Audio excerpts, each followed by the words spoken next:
let's look at creating a confidence interval for comparing two averages. So I have two different batteries here, Energix and Durabells. I'm looking at the average lives of these things. One lasts an average of 10 hours with a standard deviation of 2. The other lasts an average of 9.5 with a standard deviation of 2.5. And I have 101 samples for both.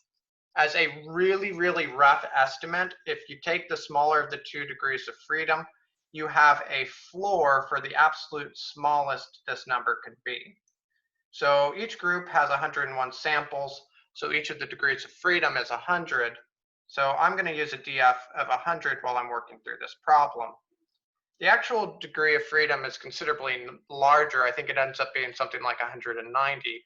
But when we look at our end results, we'll see that they're super, super comparable, even if I'm using this lie at the start. So my formula is going to be average of the first group, and I'm going to do the E brand first, minus average of the second group, plus or minus my T star, or my critical value for whatever my degree of freedom is, my first standard deviation squared over the number of samples, plus the second standard deviation squared over the number of samples, and I'm combining that. Just as a note, if I covered everything up with the D there and I just had the Energix, I have X bar plus or minus T star S over the square root of N. I have my old formula for a confidence interval living inside of this formula where I'm comparing the two. I subtract the centers and I add the spreads. So this will be a confidence interval for the mu of the E group minus the mu of the D group. I'm going to plug in the values. Average for E was 10, the other was 9.5. Critical value, so I'm going to my table and I want to be 90% confident. My critical value there is 1.660. If I actually use that 190 instead of 1.66, I would actually have 1.65. So that's what I mean by the results being so close that it's probably not going to matter that much. So if you use the accurate value instead, you'd have like 1.65 instead of 1.66. Not a huge game changer in most situations. The standard deviation I have is 2.5 for one of the groups and 2 for the other. And I actually got these in reverse, but here's the great thing. It doesn't matter that I type these in reverse because it's addition. So I could really take either of those standard deviations, and as long as I'm matching up them with their samples, I should be fine. For those of you that are really bothered by the order here, I will just write it down as the 2 squared and the 2.5 squared, but I just wanted to show you that this is a really, really forgiving formula, and you can set this up in multiple ways and be okay. I'm going to type this in once with the minus and once with the plus, and I'll see what I get.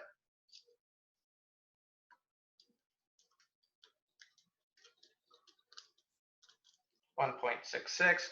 My Z star was 1.645, so this is starting to get pretty close to just be using Z scores. So for the low value, I get negative 0.029 or so. Second enter pulls in the last thing I typed in. I can change a minus to a plus. And on the high side, I'm getting 1.029.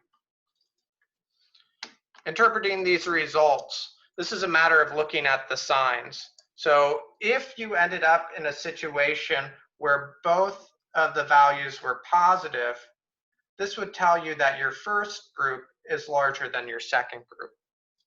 If you're in a situation where they're both negative, this will tell you that your first average is less than your second average.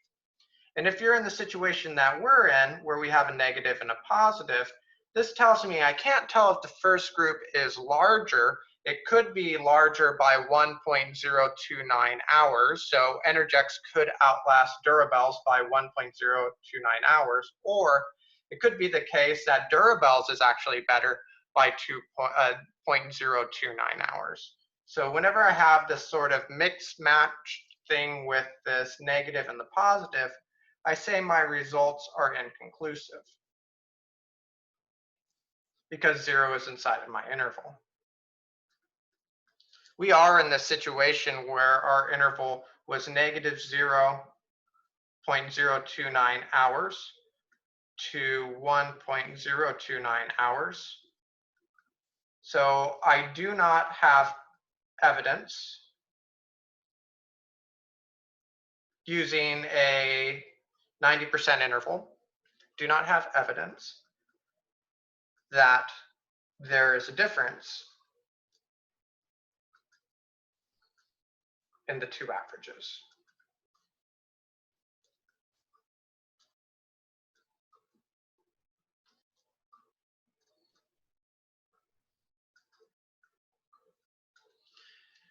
So when I said it didn't really matter if I did E minus D or D minus E, that's because I'm either going to get positive, positive, or negative, negative. So as long as I'm really careful with my conclusion, I don't have to be as careful with my setup. I just have to keep track of whatever order I choose. I personally like to do large number minus small number, so I'm more likely to end up with positives, because then I'm less likely to make a sign error, but that's just a style choice more than anything else. Again, the big thing to kind of watch out for is that negative positive confidence interval that tells you that your results are inconclusive.